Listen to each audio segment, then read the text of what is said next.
So here's a good question for you, as if the question is good. I hope it is for you. What breaks your heart? Now, I'm seriously like, what breaks your heart?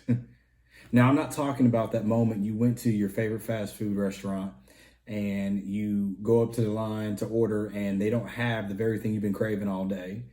Nor am I saying that time that you were showing up to work and you accidentally spilled coffee or juice or whatever type of food on your shirt and you had to go into work like that, the big stain on your shirt. Nor am I saying the moment that you missed a bill you had to pay or a movie that came out that you missed or the Super Bowl that somehow you got told the score. Not saying that's me.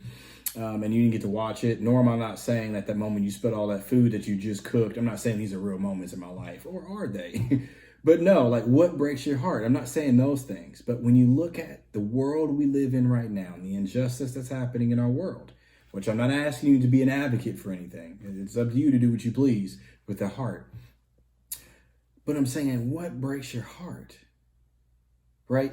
Shouldn't we be seeing people the way God sees us?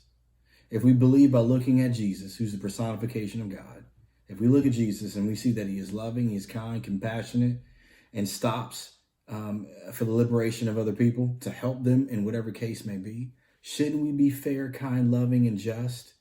Should we stand up for the poor and the widow? Shouldn't we stand up for oppression? Should we stand up against hatred? Shouldn't we stand up for the gospel? And even though the gospel can stand on its two hand-scarred, nailed, resurrected feet, and it can do it. But shouldn't we be sharing that good news and love to people? Right? Like mental health is big, not as a trend or a fashion, but that it is really real among people who are struggling with depression and anxiety and suicidal thoughts, all those things not to be taken lightly. There is so much happening in our world. And I'm just encouraging you, what breaks your heart?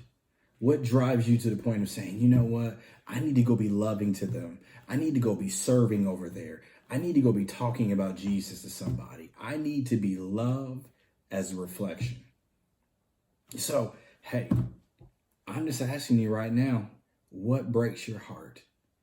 What is the thing or things that you're like, I need to go and do something about it? Not to be woke, not to get in the way, but to have an understanding of how you can help better that sphere of influence that you may have upon the people that you're working with, or the people that you love, or the people that you want to help. And be honest and vulnerable and open and real with God as you pray about this and have this as a conversation. So, hey, I'm just asking you again, like I've asked you multiple times. When you look around the world today, not on pity, not on, oh, bless your heart, I'm so sorry. Not in that. No. Not that fake stuff and not the woke stuff. I'm just asking a question that I think needs to be asked. What breaks your heart? And then how can you pray about that to God so that God can work through you to make a difference that will impact them for the better? So what breaks your heart?